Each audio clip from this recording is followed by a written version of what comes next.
Let's say that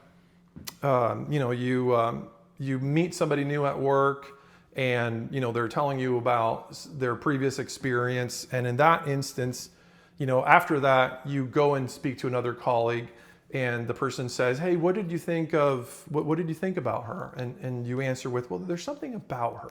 So in that moment, what you're basically expressing is many of these things. These are, by the way, some really good virtues to have when you're having a conversation with somebody that you met for the very first time. You don't want to, just draw an immediate conclusion unless they're like incredibly creepy or something like that.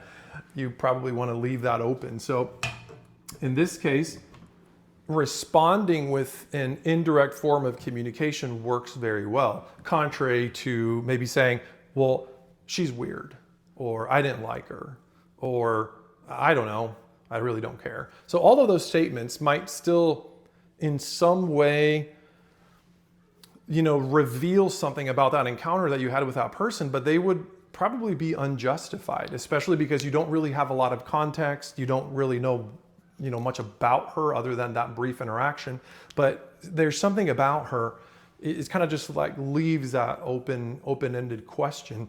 And the most important thing is it allows you to continue to observe, your own understanding of that individual. So you kind of leave that open book, which is a great thing when it comes to, business relationships, personal relationships, friendships, family, I mean, you name it.